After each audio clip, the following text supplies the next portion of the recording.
Network, bringing you the richest content across entertainment. My name is Cameron Richardson, and joining me as always is Sean Clark. Sean, how are you doing this morning after 5 games of Super Wildcard Weekend? Because we still have one more game tonight. I'll be honest, I'm feeling a little bit underwhelmed this morning. 3 of the 5 games that we saw were lopsided and pretty much over with at halftime.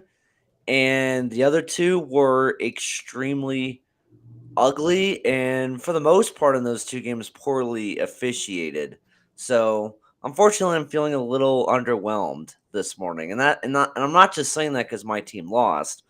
I'm saying that because the quality of play was not good these last couple days. And joining us today, we've got Evan McNelia and Michael Manny. Gentlemen, how are we doing? Good. Not too bad. No complaints. Yes, and to begin our day, we are going to start with the Dallas Cowboys, as you saw in our thumbnail for this stream. The Cowboys have done it again, gentlemen. They have let down their fan base. They've let down themselves for pretty much an 11 straight playoff appearance because, yes, it's been 11 playoff appearances now where they have not appeared in the NFC title game. And we all thought, especially with the improved defense and the job Dan Quinn has done, Micah Parsons' impact, we thought, you know what? The Cowboys have an elite offense. Their defense isn't the worst in the NFL now. They are destined to make a run for the NFC title game and maybe even a Super Bowl, but a loss. Mike McCarthy comes through and coaches up a terrible game plan against Kyle Shanahan and the San Francisco 49ers and take a 6-point loss. And not to mention, this game ended terrifically with Dak Prescott running a QB draw up the middle with about 13 seconds to go. The clock runs out, and that was all she wrote. They were driving too. They got just outside the red zone, I believe, and running a draw up the middle when you can't stop the clock, probably not the best way to do it. But Sean, I'll start with you since you are very enthusiastic about the result, let's just say. But the 49ers are moving on to the divisional, and everyone said as long as they just kept getting healthy, that they were a team that could be that dark horse threat to scare everyone in the NFC. And here they are beating the Dallas Cowboys on the road. So what do we give more credit here for? Mike McCarthy's pure incompetence or more credit to the 49ers and their game scheme against Dallas? To be completely honest with you, I wasn't that enthused about the victory. I was enthused about jumping out to a 23-7 lead. I will say that. But I was not enthused by winning just because of several things. First of all, Nick Bosa and Fred Warner both got injured throughout the game, which are two very critical losses for the team. And it remains up in the air if they're able to play against the Green Bay Packers this upcoming week or not. But I'm sorry, it is a little bit hard to be satisfied about a win when the other team has 14 penalties. 14. And guess what? Jimmy G almost threw the game away again, just like he did against the Tennessee Titans. Jimmy G had a very costly interception to Anthony Brown, to say the least. And Jimmy G it continues to be the most aggravating quarterback ever in NFL history, because on one play he can be incredibly spectacular. On the next play, he can be a college football quarterback playing in the NFL. He doesn't make any sense. Jimmy G's response on his interception of why he threw it, he said, "I didn't grip the ball right." Dude, are you kidding me? You think a 49er fan wants to hear that? So how do I know how you're going to grip the ball in every single play? I get you have a thumb injury, but come on, man. But no, this is something this is the main thing I wanted to point out on this live stream. The Cowboys in marquee games, let me just quickly tell you what they were. Week 2 against the LA Chargers, that was a ref ball penalty fest.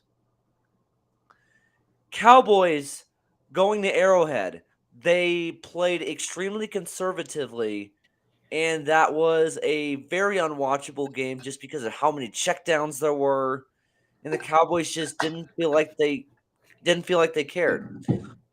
Their Thanksgiving game against the Las Vegas Raiders was another penalty fest. And oh, by the way, what was yesterday's game? Another penalty fest.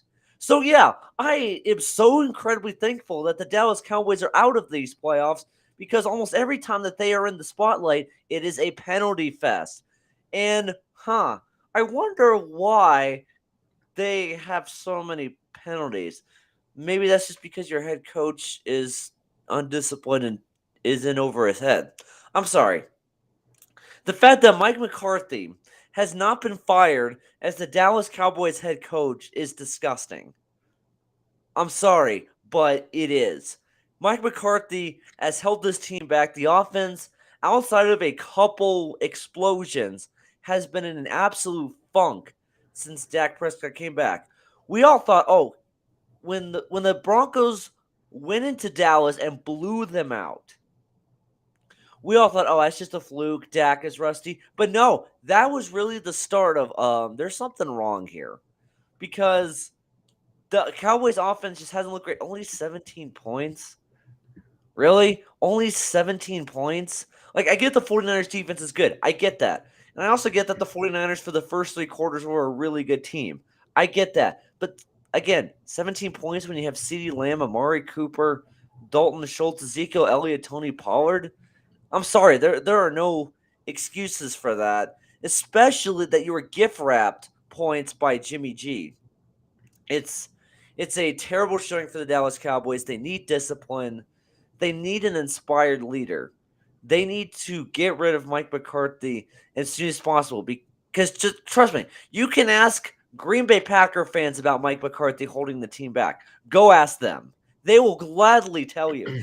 And I can tell you what, Green Bay Packer fans warned Cowboy fans about this. They warned them. And Jerry Jones didn't listen. And now, with this 23-17 loss to the 49ers, they are now paying the price. And nobody should have sympathy for the Cowboys. Nobody. I especially don't. But Evan, where do you go from here if you're the Dallas Cowboys? Because you look at this roster and you go, well, they can't really get much better really outside of their offensive line. They've got the wide receivers. They have the running back. But, that defense stepped up a lot this year compared to what we saw last season. But it just seems that Dallas doesn't have either the head coach. They don't seem to have the personnel that can really fire this team up and take them to that next level. And we're talking about the Dallas Cowboys of all NFL teams. We're not talking about a team that's like, oh, well, people know them, but it's not like they're the most popular franchise, not just in the NFL, but possibly in the entire country and arguably a top 5 popular franchise in the entire world. Why is this team year in and year out, even when they make the playoffs, they still can't even get to the conference title game? I mean, as much as Jerry Jones is responsible for the Cowboys' success, I also think we should have to take a look at how much he has his hand in the team and how he makes a lot of the key decisions about the coaching staff and player personnel that maybe doesn't result in having a complete winning football team. That being said, the Mike McCarthy decision is about to be one of the biggest and possibly weirdest of the NFL offseason. To the casual fan, the Cowboys have a coach that just got them to the playoffs in his second year and won the division. To the more experienced fan, you look at McCarthy and he was phased out in Green Bay and kind of become more and more incompetent as time went on there. And he got the Cowboys job because of the McCarthy project that NFL Films put out with Tom Pelissero showing what he was doing during the offseason. So, I mean, it raised questions. Should he have been hired in the first place? But Dallas is a team that's now entering their window. The players that they got, if they're going to win a Super Bowl during this era of Cowboys football with Dak Prescott, with CeeDee Lamb, with Amari Cooper, with Ezekiel Elliott, right now and through the next 3 or 4 years is kind of their shot, their like biggest opportunity and shot. They need to be able to address the defense a little more and up it up a bit, because defensive football wins in the playoffs, as the 49ers proved to us. So the Cowboys need to up their defense, but they're definitely a team that's like kind of right on the verge there. And that still leaves their biggest question, their leadership. Because Mike McCarthy, he's been horrible in game management situations all season. He hasn't been able to will the Cowboys to win or coach them into good positions to win games. Where are you going to get that from? Are you willing to take the chance on Kellen Moore, there's been rumblings about him potentially being able to get a head coaching job at this point. If the Cowboys don't want Moore as their head coach, they're risking losing him as a play caller, and he's the one who's designed their entire offense, which was so explosive all season. Yes, they got stopped short in the playoffs by the 49ers, but I don't think that takes away from the success that they had all season to get to this point in the first place. So it's just, right now, Dallas has some real questions that they need to have answered by the end of the week. They need to figure out what they're doing with McCarthy, if they're going to hire Kellen Moore as their head coach, and if they're not sticking with McCarthy or Moore, who are they going to go with that's going to make them better? Who's going to make this team and bring them to this next level? Because you can't just bring in a guy who's going to come in and take some time to figure things out. You need someone that hits the ground running, gets you back in the playoffs again next year, and hopefully gets you to the division, if not conference round, because like I said, you're entering the prime of so many of your offensive weapons career. Now is the time to win with them. And before we get too far ahead on all that, I just would like to say McCarthy is a good coach. The game just passed him by. He wasn't able to keep up with the state of the NFL and all the analytics that are being used. It's too much for him. He was a very much field coach in his time and when he was successful with Green Bay. He wasn't overly analytical. He wasn't required to be the best game manager. In today's NFL, you have to be with the way how explosive offenses are. And I think the draw decision on whatever down it was with 14 seconds left, though, was just idiotic for one. And on top of that, there's just you have to have your team coached up to know in that situation. Get out of the way, hand the ball to the ref, let him place it, and the Cowboys likely get a shot at the Hail Mary there. So it's just bad football. McCarthy needs to go for the Cowboys. It's just, who's going to be their answer? You have to have a definite answer, because you can't regress and not be in the playoffs next year, because then you're just wasting Dak's career at this point. You're wasting Zeke's career at this point. You're wasting Pollard at this point. You can't be wasting players and their time in the NFL, especially if you're the Dallas Cowboys, a team that many fans feel like they're right there. They just need to make that jump. Michael, we've thrown around the names Aaron Rodgers, Jonathan Taylor, and Joe Burrow for MVP, but why are we overlooking Deebo Samuel of all players? Because this seems to be the guy that's just completely ignited this offense to make them competent when earlier this season they weren't really at that rate. It looked like the 49ers were destined for a bad season, and here comes Deebo Samuel becoming a dual threat running back, wide receiver of all things. You never really see a wide receiver so willingly want to become a running back, but here comes Deebo Samuel just making big play after big play. It just seems like whenever the 49ers have a big play, Deebo Samuel is the man carrying the ball. So, why not? Why not? Should we be in talks with him as a potential MVP candidate? I don't know about MVP, but I'd say Offensive Player of the Year for sure. I mean, like yesterday, I thought this is a crazy stat, is that he hit his first touchdown yesterday. It was the first rushing touchdown by a wide receiver in 49ers franchise history. And I believe he also has this year the most rushing touchdowns ever scored by a wide receiver in a season. No, he's explosive. He's unbelievably explosive. And you got to give credit where credit's due in how Kyle Shanahan has used him. We were talking about the other day about how the Patriots missed out on him and they drafted N'Keal Harry instead. But let's be real. Would Bill Belichick use Deebo Samuel the way that Kyle Shanahan has? Would a lot of teams use Kyle Shanahan use Deebo Samuel the way that Kyle Shanahan has? I don't think so. I think this is really a special marriage between kind of a scheme and a player. But he's explosive. He's unbelievably explosive. He's game-breaking explosive, and we saw that.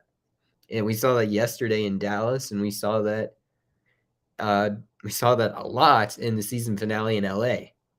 MVP, maybe dark horse, but I'd say offensive player of the year for sure, because without him, San Francisco probably doesn't get their season off the mat and into where they are today and win a playoff game, win their first ever playoff game in Dallas. Another stat that I thought was crazy. In all the years, they'd never won a playoff game in Dallas.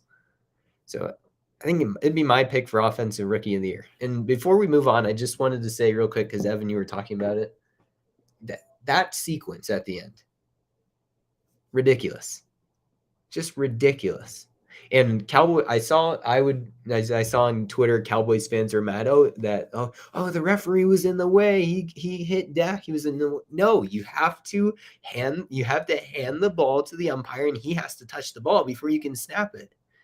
And Dak just handed the ball to his center. No, you have to. And they were going on about this on the broadcast too. Dak has to know what the rule is in that situation, and that's just. It's bad coaching for one thing, but that's, another story. Yeah, ref ball was certainly a hot topic this weekend, and we are going to shift into the most controversial moment of ref ball this weekend. And that was during the Raiders-Bengals game towards the end of the first half, where on a third down, we clearly heard it. I don't know if the audio was synced or not, or whatever we were at, but on a third down, pretty much at the goal line, Joe Burrow throws pretty much heaves one into the end zone and almost nearly steps out of bounds. And I forgot who he found in the end zone. It was Boyd. It was Boyd. He found Tyler Boyd in the end zone, just wide open, because everyone had stopped because the whistle was blown while the ball was in the midair. Now, the rule is that if the ball is a dead ball and it's a free-floating ball, that it's a dead ball from where the refs had marked it. No review, nothing. But somehow, Jerome Boger's crew decided to just overhaul that and say, you know what? No, it's a touchdown. And yes, it should have been a touchdown in the first place, because Joe Burrow was nowhere close to being out of bounds. Like, he was a couple feet from that white line, but for some reason, the ref decided, you know what? I thought he stepped out of bounds. But by rule, they cannot just overturn that. There's no review, nothing you can do. If there's a dead ball and the ball is midair, that it's over with. And now Jerome Boger's crew will not officiate another game for the rest of this postseason, which just seems to be the Raiders' way when it comes to the playoffs. But outside of that, the Raiders are responsible for their loss to the Cincinnati Bengals. And who does that fall on? Oh, that would be number 4, Derek Carr, once again trading touchdowns and just getting field goals instead. Settling with Daniel Carlson, the Raiders lose 26-19. Guys, it's been 4 seasons. I've seen enough. The Raiders have given him chance after chance after chance. And while they did make the playoffs, given all the adversity they had to overcome, Derek Carr still underperformed in a game that was pretty winnable in the second half for the Raiders. They only surrendered 6 points to the Bengals in the second half. But you know how many points the Raiders scored in the second half? 6. Sean, I mean, I've told you this for 3-4 years now. I wrote a column at the end of the 2019 season saying why the Raiders need to let go of Derek Carr. But here we are. It's 2022, and Derek Carr is still the quarterback of the Las Vegas Raiders. I mean, is this finally the time where Mike Mayock and whoever the next head coach is going to be, whether it's Bisaccia or anyone else, looks at Derek Carr and goes, you know what? He's not the guy that can lead us over the hump. Can he take us to a 500 record? Sure. But when it comes to winning playoff games, this is not the guy. Are they going to do that? Or is Derek Carr destined to be the Raider quarterback for the rest of his career? I think those are two very, very different questions in and of themselves. Will Derek Carr be the quarterback like for the rest of his career? Yeah, probably. Like, here's the thing about Derek Will he be Carr. in a Raider uniform the rest of his career? Is what I'm asking. Because it Yeah, seems like that's where we're trending to go. Derek Carr yeah. will be a 14-year Raider quarterback, leading them to 9-8, 8-9 seasons for the rest of his time in Vegas. Should Derek Carr be the quarterback going forward for the Raiders? No, but will he? Oh yeah, absolutely. I'm sorry, nothing is going to change, Cameron. I'm sorry, but it's not. Derek Carr has too much. Here's the thing: I will defend Derek Carr with one thing. He is an excellent leader. Like, he does have a lot of leadership qualities. He is someone that is beloved by every single player in that locker room. They're not going to give up on him ever. And here's the thing. Yeah, he also would fit well with the Golden State Warriors. He loves 3-pointers. Wow. Okay, that's good. But unless you can somehow get Russell Wilson, or if Deshaun Watson is actually cleared to play, you're not going to get much better. I'm sorry, that's just how it is. You're essentially have the same problem that the San Francisco 49ers have. Both have a very good quarterback at their best, but not a great one. But because of the scarcity of great quarterbacks in the NFL, unless you somehow get Russell Wilson, which I don't honestly really think the Seahawks are going to trade him, because the Seahawks are just not that kind of franchise. The Seahawks are all about stability. They've always have been. I mean, they've essentially have had two franchise quarterbacks over the last 2 decades. Matt Hasselbeck was the quarterback of the Seahawks for a long time. Yeah, shout out to Matt Hasselbeck in that Seahawks era. But I just don't think there's much of an upgrade. That's just the way it is. I think both the 49ers and the Raiders are stuck. They're not really going to upgrade a quarterback. Well, the 49ers could have had Tom Brady, but, well, they kind of messed that up. So, unfortunately, I think Derek Carr is going to be the starter for at least another 5 years, which I know, Cameron, is not what you wanted to hear, but that's just the way it's going to be. Now, should Derek Carr be in that position? No. Honestly, Cameron, I am now 100% on board with your hatred of Derek Carr. 100% on board. It Because took you 4 years to realize this. I The mean, I don't way- blame him. It took me that long too. the way I always looked at it was, okay, Derek Carr had a porous defense around him. And this year I gave him a pass because the offensive line was in shambles. Obviously, Henry Ruggs. Yikes is all I got to say about that. And I thought, okay, Derek Carr deserves a lot of credit for the regular season. But you are judged by what you do during the biggest games. I thought, okay, let's get Derek Carr to the playoffs and let's see what he can finally do in the postseason. I'm sorry. Derek Carr single-handedly blew that game yesterday. Much more than that official blew that whistle. Just saying. Derek Carr had one of the most aggravating performances. I want to make this clear. I did not have a biased interest in this game. I was completely neutral. I had no, okay, I want this team to win. I want that team. No, I didn't have any of those emotions. I just sat back and watched. And what I saw was Derek Carr constantly making the wrong read. I saw Derek Carr constantly overthrowing receivers, making the wrong kind of throw. He tried to have touch on wheel routes. No, do zip line drive passes that lead the receiver, or how about instead of throwing into double coverage to Zay Jones, why can't you just throw an out and go route to Darren Waller, your favorite target? The decisions through the whole game just did not make any sense. Derek Carr has no touch on passes whatsoever. Those 10-yard lob passes where he's trying to lead the receiver, he can't hit a single one of those. Yet he did that like 5 times. 2 of those on third downs. Well, what are we doing here? What are we doing here? His decision making is horrendous. His red zone play is horrendous. His third down play is even more horrendous. His decision making is completely just terrible. It's like the guy who constantly sets himself up with Tinder dates, but whenever he gets there, he just has no idea what he's doing. He he says a lot of things to his date that you should never say on a date, but he does land them.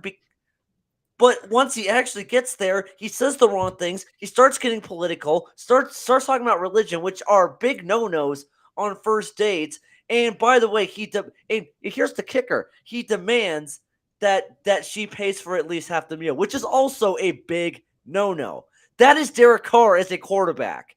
You can keep this footage forever. That is Derek Carr as a quarterback. The guy who lands a bunch of online dates, but always messes up once at the table. Get rid of him. Get out of here. Just say single forever. Well, you spill absolute disaster when not only you have a quarterback who's inept at making decisions, but also you have the oldest offensive coordinator, Greg Olson, who can't scheme to save his life. I mean, we've got, even if Zay Jones had caught that ball when the time expired, he was a yard short. And you know what Hunter Renfrow and Darren Waller ran on that play? They ran about 3-yard outs. That would have put him at like the 3-yard line. I mean, it's just a combo of just pure disaster when you've got an old offense core, not just the oldest, but just an old guy. This is not, 2000. This is not the early 2000s Raiders. The Raiders need to get out of that mindset of, oh, well, we still have Rich Gannon and Tim Brown and Jerry Rice, and we can just bring back all those play calls from the early 2000s. No, we're in 2022 where the best quarterback in the NFL is throwing sidearm passes and making just the craziest plays possible to win games. Oh, not to mention, guess what? The Chiefs have won a Super Bowl recently. The Raiders have not won a playoff game since 2003, and they're still running play calls from 2003, it seems like. Greg Olson needs to be out. Derek Carr needs to be replaced, and the Raiders need a head coach that can win games and win big games. Rich Bisaccia did a fantastic job, led this team. The players rallied around him. Not saying he can't, still be on the staff in some capacity, but he can keep the ship afloat. He's not a guy that can win big games. The Raiders need a big time splash this offseason when it comes to the head coach. And there's one guy in mind that the Raiders need to hire, and he's out there right now, Brian Flores. That's the only answer for this Raider team. Michael, Cincinnati's won their first playoff game in 32 years. Joe Burrow just seems to be that guy. And we only knew him for 1 year because Ohio State said, you know what, you're not that guy. But then LSU said, you know what, you are that guy, actually, Joe Burrow. And they had one of the greatest college football seasons we've ever seen in 2019. And we all thought, well, could Joe Burrow keep that going in the NFL? And he's already overexceeded our expectations. I mean, Cincinnati, of all teams, is in the divisional playoffs after years of just being bottom of the barrel, a laughing stock in the league. But just, what have we learned about just Joe Burrow's confidence and swagger that's brought them to this point? Well, what we learned is that Joe Burrow, he's just a winner. He brings that swagger wherever he goes. He brought it to LSU, and now he's brought it to Cincinnati, a team that has been with respect to Chad Johnson, Carson Palmer, and Andy Dalton and AJ Green. He's brought swagger to a franchise that frankly hasn't had any since about 1985, since the days of Boomer Esiason and Ickey Woods. I mean, this Joe Burrow is almost, him and now Jamar Chase have almost like single-handedly changed the culture in Cincinnati. He's brought a winning attitude that this franchise hasn't had in decades, even when they had talent on their team. Even with those mid 2000s Bengals teams, with Carson Palmer, with Chad Johnson, with TJ Houshmandzadeh, with Cedric Benson, even with that talent, this Bengals team with Joe Burrow has just a winning attitude and just like a swagger that they have not had in decades. And Joe Burrow's the one that changed that. And this Bengals team, which we didn't expect coming off a year where Burrow is coming off a serious knee injury, where we were worried if he was just going to, we were worried whether he was going to stay healthy or not because of the offensive line and whether, and they're picking the draft, and we've gone widely over that, but obviously they made the right choice with Jamar Chase there, and he's been electric. He's a lock for offensive rookie of the year. He has to be. Joe Burrow brought that swagger, and now the Bengals are a legitimate Super Bowl contender. With as wide open as the AFC is, they are a legitimate Super Bowl contender. Evan, you've been pretty loud about officials this season, especially when it comes to, all the taunting penalties, roughing the passer, and now we had a ton of ref ball moments this weekend. But just, when you look at the NFL, this is supposed to be the league in professional sports, and they can't put the officials around them to have consistent officiating throughout every single game. And we're in the playoffs right now. Just, what is this? Is this NFL incompetence? Is it just officials having a couple of bad days? I mean, we're in the playoffs. We're only a couple weeks away from the Super Bowl. I mean, is it okay to still have this in this league? I don't think it's okay. I do think excuses can be made, though. And the one I will make for them, if it's like, maybe they just lost it during the pandemic. Maybe the time inside dropped their senses. They're not as aware. They're not as alert. The one issue I do have, and I'll go back to the Cowboys game just real quick, and on that QB draw, the back judge did not move with the play. The back judge stayed parked on the 50-yard line as Dak Prescott ran downfield. And then the back judge had to run from 25 yards away to spot that ball. So, little bit on the refs there. Also, we've already talked about it. Dak needs to know what to do in that situation. Get the ball to the ref. And then in the Raiders game, that was just horrible. You can't have a ref blowing a whistle in a non-dead ball play. You can't 3 yards before a guy goes outside of bounds. And then if you are going to blow that whistle, though, by rule, technically, that should be a dead ball and the down should be reran.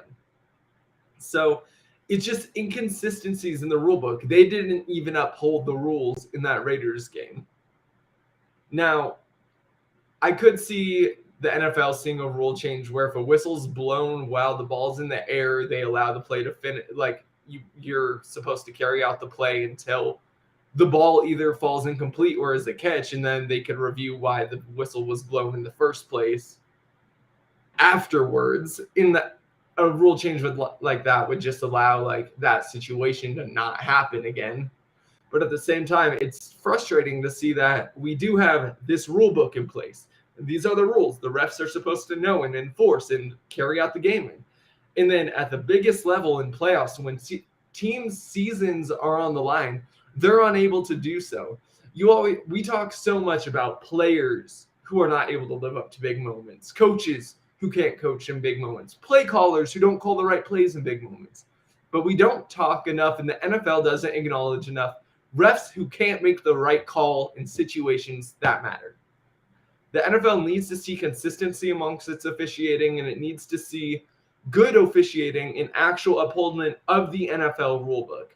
And we haven't seen a lot of that this season. We've seen refs have to think more about this taunting penalty, like, oh, was that guy getting in that guy's face, which is a part of football, instead of all the technicalities that these refs should have to be worried about and actually focus on to get their calls right in the game and uphold a fair game.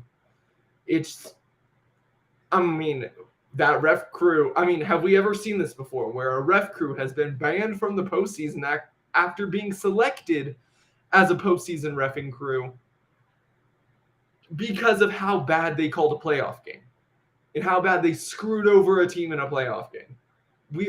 I don't think I've ever seen anything like that in my lifetime. I can't speak for all of you, but it's just, how do we get to this point where we have to remove refs from doing their job during the postseason because they're unable to uphold the rules of the league? What sport has this happened in? When has this happened? And these were huge ref crews. You saw they were talking about it on the sideline. They had like another full ref crew on each sideline as replacements as like communication with the coaches. No one could keep it together. It was a mess. And also, I do think the NFL splitting up ref crews and having like kind of an assortment of guys affected the communication between the refs for sure. And I remember the broadcast talked about it a little bit. So the league just has to do a better job at ensuring their officials are set up in the best position to make the right call when they need to. And any officials should have to be looked at by the NFL on a yearly basis and reviewed to see if they're fit to be reffing the men's league, the NFL.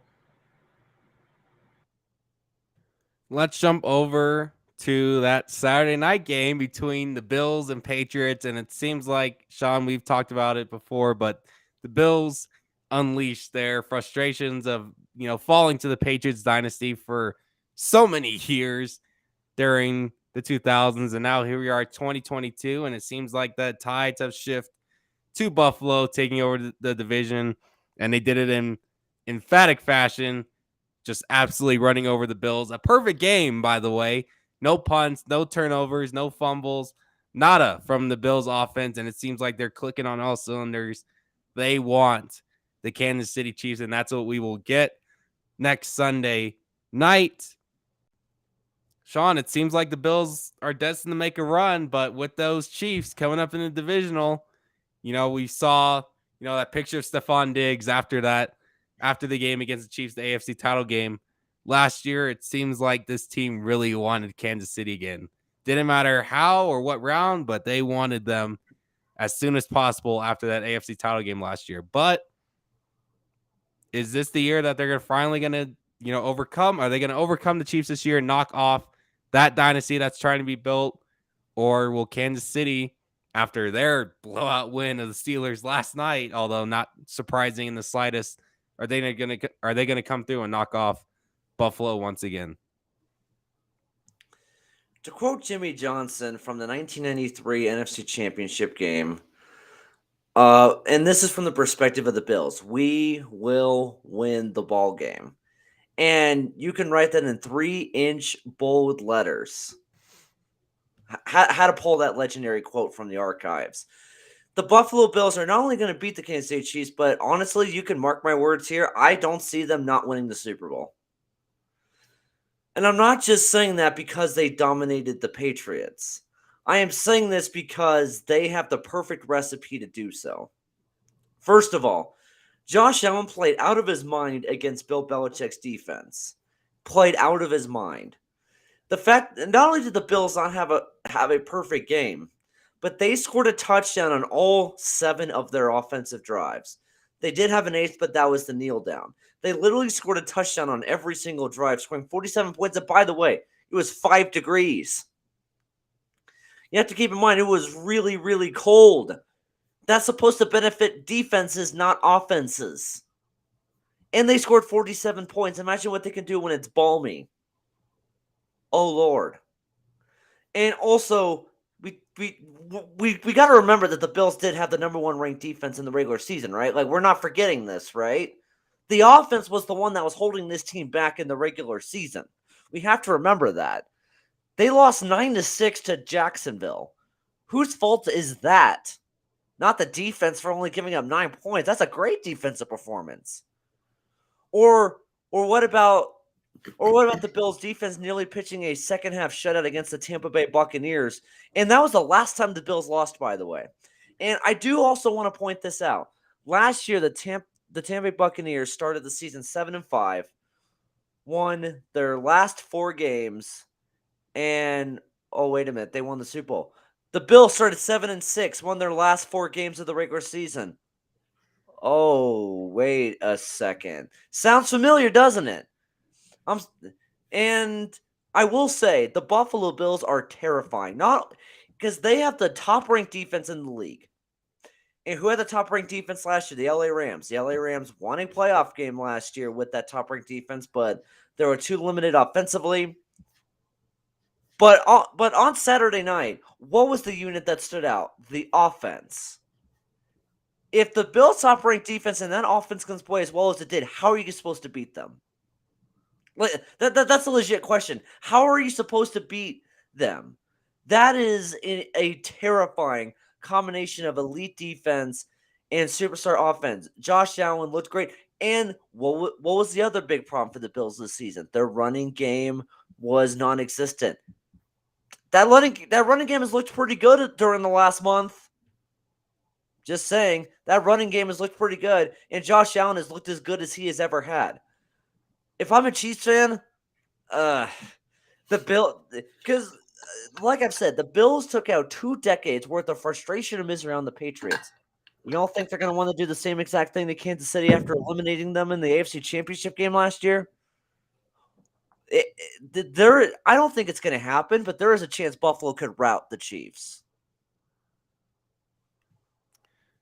Michael, we've seen the transition of offensive mindsets for Buffalo. You know, we've seen it with Kansas City going from Alex Smith to Patrick Mahomes. But when I look at a team like New England, and, you know, as legendary as Bill Belichick's coaching tenure has, you would think that Robert Kraft and the entire front office looks at this game and goes, you know what? It's time to make that transition. If we're going to be a successful franchise moving forward, you know, our time with Bill Belichick has to be reconsidered.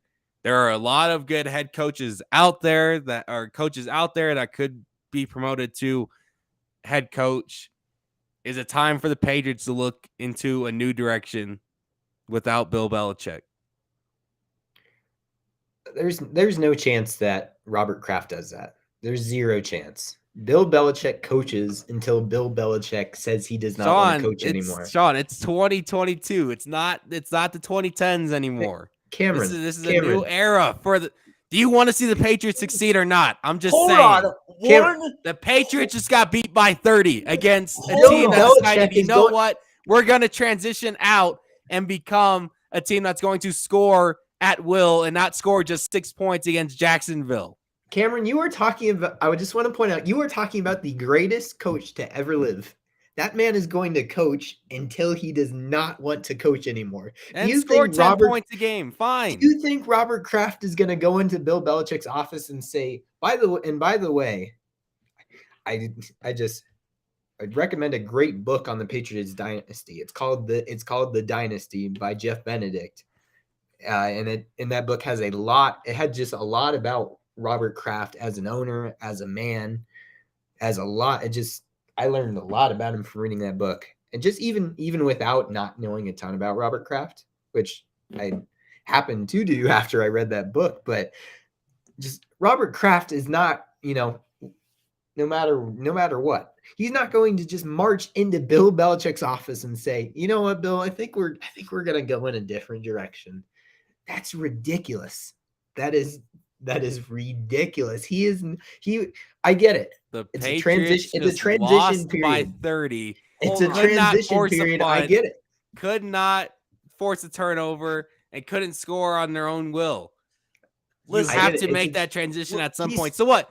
The Patriots should just settle with Bill Belichick for the next 7 years and just go with whatever the results are. Let me just finish real quick, Sean. He brought the Patriots to the playoffs with a rookie quarterback, for one thing, and without really a ton of offensive talent at wide receiver, with much respect to Jacoby Myers and I guess Damian Harris. I mean, if we're being fair, was the AFC all that hot this year? No, the AFC was not all that hot this year, but Bill Belichick is going to coach until the man does not want to coach anymore. I think he's earned that right, Cam. Listen. That is. I'm not negating his legacy. I'm not negating his legacy. But listen, do you want to see the Patriots just fall apart year in and year out for the next 6 years? If you think that Bill Belichick is why they lost by 30 points, clearly you didn't watch a second of that game. Why do I say that? Because it was a personnel problem, not a coaching problem whatsoever. Do you think Bill Belichick can give 3 miles per hour into the speed of that defense? The defense is slow. That's not Bill Belichick can't control that. You think Bill Belichick I can mean, he does control the personnel too.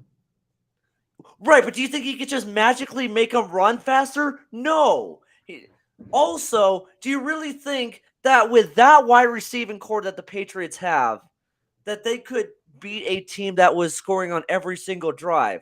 Which, by the way, Mac Jones and Kendrick Bourne actually had a really good game. I just want to point that out. But no, there needs to be a roster changes, and I've been saying that for a few years now. That the And you know Patriots who's making those decisions? Bill Belichick. Well, guess what? He now has this offseason to fix that. The Patriots literally upgraded their offense this offseason by getting Cam Newton out the door, which should have happened, he should have never walked in that door in the first place. Belichick learned from his mistake, and guess what? He found the quarterback of the future. Oh, And, yeah, how's Bill and Belichick? how did that offense go in the last 2 weeks? You Does lost to it matter when the Miami and defense you was getting got blown torched? out by Buffalo. Mac Jones was a rookie quarterback. And he was by far the best rookie quarterback in his class. You all need to calm down. Okay, Mac Jones is the quarterback of the future. He's a rookie with a subpar receiving core. Okay, Michael has vanished. He is very sad that I said that it's time for Bill Belichick, for the Patriots to move on I from don't Bill blame him. Belichick. That's a blasphemous take, man. Look, all I'm saying is that the Patriots will not get back to being the Patriots of old if they are not ready to transition that offense to the modern day. It's still an early 2010s, 2000s offense, similar to the Raiders' incompetence. But again, Bill Belichick is better than any Raiders coach they've ever had since John Madden. It's better than any coach ever, dude. I don't know. John Madden's pretty great, Sean. Well, no disrespect to the late legend John Madden, but Bill Belichick is the greatest coach of all time. And there is no doubt does about moving that. on from Bill Belichick or kind of, pushing him to retire, does that really negate his entire legacy? No. Are you out of your mind? You're saying it does? You're saying it negates his legacy? Not in the slightest. Exactly. Dude. That's what I'm saying. So if you move on, it doesn't negate anything other than the Patriots saying, hey, we want to progress this franchise moving forward. This is about the long-term Patriots, not what's going to happen next year. But by the way, you hype up Brian Flores, but who's the one that made Brian Flores? Mic drop. That's all I got to say. This is like, watching the Patriots now is like every single sports class I've taken at NAU. It's the same thing every year. Same curriculum every single year. Haven't had any lesson plans changed. That's where New England is at now. Pretty much since Tom Brady exited out, or I'd even go back to the time they lost to the Tennessee Titans in that wild card game. It's the same thing. Do you want to stick with the same thing and just go, oh, well, we have Bill Belichick. Everything's all neat and dandy here. Or do you want to say, you know what? We did lose by 30 to Buffalo. Maybe it's time to consider, hey, maybe this franchise for progression of the New England Patriots, we have to go and say, hey, we need that next person to elevate this franchise. No, because the Patriots improved from last year. You have to remember, the Patriots... Again, do we want to talk about the AFC this year outside of the Bills, the Titans, and the Chiefs? Do we really have to talk about the AFC? Does it matter when... Yes. Does it really matter when the Patriots not only improved from last year? The AFC was terrible this year. They found their quarterback of the future. Like this year, they weren't even supposed to make the playoffs. The Dolphins. Yeah, there were many teams in AFC. There were 3 teams in AFC that were not supposed to make the playoffs. That doesn't change the fact that they still made the playoffs and they drafted the best quarterback in this draft class as of right now. Okay, Mac Jones is a long-term solution at quarterback that they did not have last year. The Patriots also vastly upgraded their tight end core, which was the league's worst in 2020. Also, Matthew Judon was a difference maker this season. The Patriots were a good team this year. Yes, it did not end very well, but that doesn't mean, oh, let's move in a different direction. Please, Bill Belichick is the only reason that this franchise is even afloat right now, because the players certainly are not doing that as well. Bill Belichick is still a top 5 coach in this league at the Maybe worst. because they need a leader, and Bill Belichick can't lead anymore. He's not one to fire up these players. I'm Not saying he sorry, can't lead. what? He can't fire up players anymore. You know how happy Tom Brady is now that he no longer has to be with Bill Belichick? Have we seen how happy Tom Brady is? Have we not You gotta be witnessed kidding this? me. You gotta be kidding me. Maybe players are realizing, hey, yes, Bill Belichick was once a great, 6-time Super Bowl champion, but now he can barely make the playoffs. And guess what? Maybe playing for Bill Belichick isn't as fun as it is when Tom Brady's not on the team or Gronk isn't on the team. Am I taking crazy pills here? Yes, you are. Can a 70-year-old guy really fire up college kids anymore? Can he? Right. Evan, Because please answer this for me. Because Sean can't answer it for me. Please I answer would this for run me. through a wall for Bill Belichick. You do things the Patriot way to win Do championships. your job. Do your job. Do your job. Oh, and by the way, you want to talk about firing up players? Pete Carroll does. That is all Pete Carroll does every single game. What was the Seahawks record? Oh, wait, they went 7-10. Firing up players is not the end-all, be-all. And the fact that the Patriots still won double-digit games in a tough division with... Well, that's kind of what happens when you have no defense, no offensive line, and the quarterback who has no legs under him anymore. And they still won 10 games and made the playoffs. What's the problem here? Because Russell Wilson is that good. I don't know what to say. Listen, let me just sum up with this. Mac Jones is the quarterback of the future. Give him a better about Mac Jones. This is hold on. You have already talked more than enough about this. Let me sum this up here. Mac Jones has been summed up has been established as the QB of the future. They need to upgrade their wide receiving core this offseason. I recommend they draft one that actually works out well. The defense needs a bit of an overhaul. Their linebacking core is not it. They need to upgrade their linebacking core this offseason. Okay, Matthew Judon already upgraded their pass rush. The two biggest needs the Patriots had going into last offseason was quarterback and pass rush. They upgraded both of those. Now, their two biggest needs are wide receivers and inside linebackers. If they can address those, that'd be great. The Patriots made a lot of improvements from last season. And yes, this is not an ideal result, losing in the playoffs by 30. I get that. But guess what? It's already a massive improvement from last year, and there is a lot of room to continue to grow into next season. And considering that they have a good rookie quarterback, and Bill Belichick is still getting the most out of what is a subpar roster, there is absolutely no in charge reason of that subpar roster, Sean. He's making the most out of it. But it was a bottom 10 roster before this upcoming season. Now it's an upgraded. That's the whole point. Improvements. Okay, you can't. Rome wasn't built in a day. There's a reason that line is used all the time by NFL coaches. Rome wasn't built in a day. You gotta steady improvements. Okay, let's see what the Patriots do this offseason. Let's see what the Patriots do next season. Right now, they're fine. Okay, we need to chill. Yeah, fine to get beat in the wild card round every single year until Bill Belichick better than 7-9. It's better than 7. Bill Belichick went 7-9 with the quarterback who couldn't throw for over 100 yards. Okay, just saying.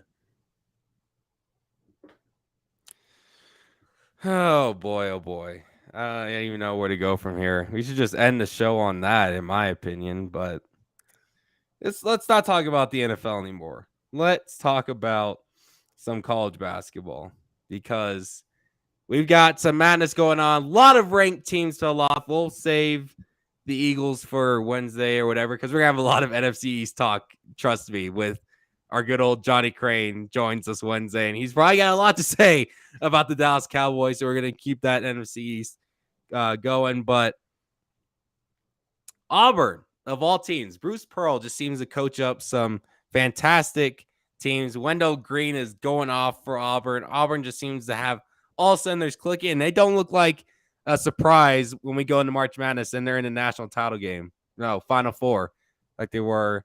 Were they in the national title game in 2019? 2019, they lost in the Final Four semifinal to Virginia. Then That's Virginia right. beat Texas Tech. That ending, yeah. Yeah. But Auburn could be the number one team in a couple hours when the AP poll releases, but it most likely is going to be Gonzaga, who have put up over 100 points in their last 3 games. But I'll ask you guys, although I don't know, after the last topic, I kind of just want to end the stream there since we all believe Bill Belichick can still lead at 95 years old. Sean, who is the number one team in the nation? Is it Auburn currently running the table in the SEC, or is it Gonzaga continuing that monopoly in dominant fashion in the West Coast Conference? By transitive property alone, you can make a very good argument that Auburn should be the number one overall team. Gonzaga lost to Alabama. Auburn beat Alabama. Transitive property, ladies and gentlemen. But let me go much further than that by saying this. The SEC is a absolutely loaded conference. On top of Auburn, you have a lot of other good teams. You have the Tennessee Volunteers, a very good defensive program, and the only team to beat the University of Arizona Wildcats so far this season.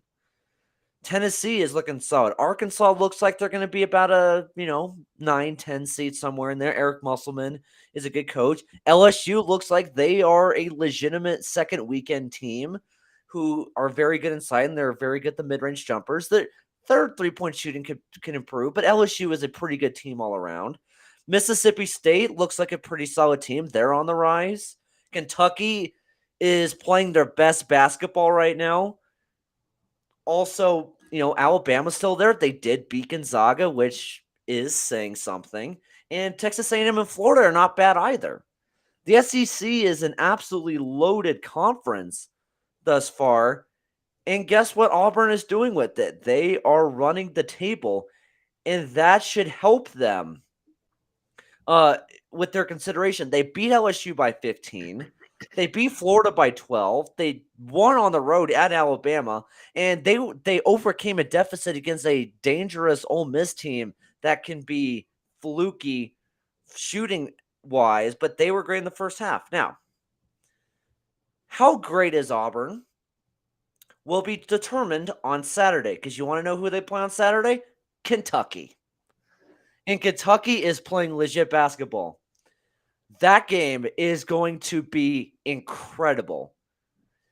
And I think that will really determine how great Auburn is. Because Auburn's undefeated in the SEC, they should be rewarded with number one in the AP poll. But also Gonzaga has scored 110 points in their last 3 games. That is ridiculous. But because of Auburn's impressive resume, Wendell Green, and I will say one more thing about Auburn. They have a lot of depth. Walker Kessler, their center, transfer from North Carolina. In their win against Alabama, he had 2 points and 2 rebounds. In their win against Ole Miss, he had 20 points and 10 rebounds. Different players can step up in different games for Auburn. You don't see that variety with Gonzaga, because Gonzaga, it's usually the same few players that dominate every game. But Auburn, one star player can take a step back one game and can be great the next. It's not super common in college basketball for that to be the case. I can't wait for Auburn, Kentucky. I think that's going to be the biggest game to date. But right now, I would give Auburn the slight edge. And looking throughout various writers' rankings, like Andy Katz, for example, March Madness Insider, he has Auburn as number one. And there's a good reason for that because of everything I explained. Auburn should be number one.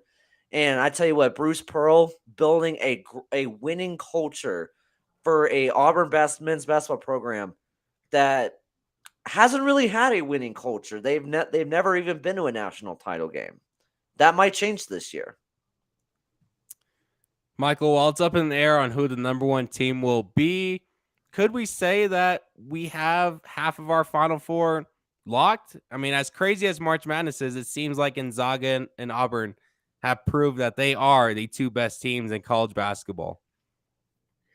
I don't know if I want to say locked because there's always the inevitability that something crazy is going to happen to at least one of those teams once we get deeper into the tournament. But Auburn has looked like a sure bet recently. I mean, I know one thing that's differentiated them from Gonzaga, we're talking about who's the number one team in the nation, is that they beat Alabama on the road 81-77. Gonzaga lost to them. I get that's a neutral site. That's a different deal, but that's at least one differentiating factor. And they've lost once all year. I'm hesitant, though, to say that the Final Four is locked just because there's always the potential for some shenanigans. Evan, what do you think? I think we could have it locked, but every year you can't predict March Madness. You can't predict the Final Four. It just doesn't work out. Like, we could sit here and pretend like these teams are gonna be the ones that make it, and right now they're both making very strong cases to do so. I don't know. You can't predict that. And my thing between Gonzaga and Auburn is, you look at who Auburn's played. Auburn's played a much tougher schedule over the last 5 games than Gonzaga. And on top of that, Auburn doesn't have the loss to Alabama that Gonzaga does have. So it's just, Auburn is the team on top right now, in my opinion, just because Gonzaga's last 5 games, yeah, they've put up 110, but Santa Clara, BYU, and Pepperdine. Who you beating? No one. And then their fifth last game was a 95-49 win against Northern Arizona. You really want them to count that towards the number one team in the nation in their last 5 games beat NAU? Yes, that's not ultimate impressive. litmus test is playing the NAU men's basketball team, in my opinion. Yeah, no. So I just, right now, based off of the teams that they have beaten, the experience that they have, and the fact that they are 16-1 compared to Gonzaga's 14-2, you got to roll with Auburn. Auburn, War Eagle. All right, before we wrap this up, finally, it's been determined Novak Djokovic has been sent home from Australia due to that. All those shenanigans are over. The Australian Open has started and will go on without its best player in tournament history, Novak Djokovic, after all the COVID calamity and not being vaccinated. And now he's got a potential 3-year ban, barring, other circumstances. Get vaccinated, Novak. But is the 3-year ban fair? Just quickly, is the 3-year ban fair?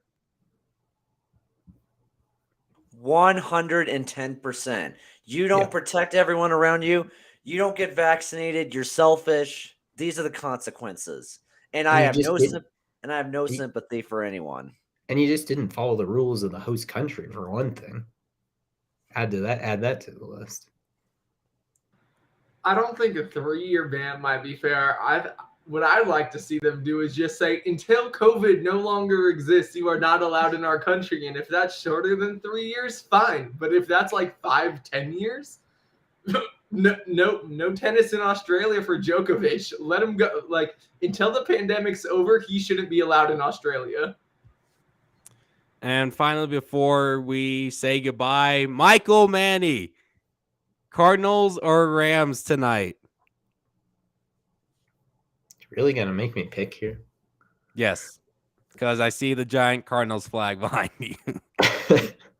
Well, you guys know of my hatred of making predictions, but because I am very superstitious. But I will say this: if the Cardinals want to win this game tonight, they need Aaron Donald to have a game that like he had in October, not the one that he had in December. In October, 4 assisted tackles. That was it. And in December on Monday Night Football, 3 sacks. He had three sacks and basically blew up the game. And I want to drop this before we go. I want to drop this stat. Is that those 3 sacks on Monday Night Football gave him in his career 15 on his career. That's the second most by any player versus a single opponent since he entered the league in 2014, according to ESPN stats and info. So if they want to win, if the Cardinals they want to win this game, they want to win their first playoff game in 6 years, they need Aaron Donald to not blow up their backfield. And they need to establish the running game. They need a healthy running game. That's what I'm gonna say. That will do it for this edition of the Rich Report. We appreciate y'all for tuning in, and thank you to Sean, Evan, and Michael for joining me. As always, all of our socials and our links to the website are in the description box if you're watching on YouTube. And if you're not watching on YouTube, you might want to go to YouTube and go do that right now. For Sean, Evan, Michael, I am Cameron Richardson, and we will see y'all on Wednesday. We're going to talk about some music and hear from Johnny on his perspective on the Dallas Cowboys. We cannot wait to hear it. We will see you guys on Wednesday. Have a great rest of your day.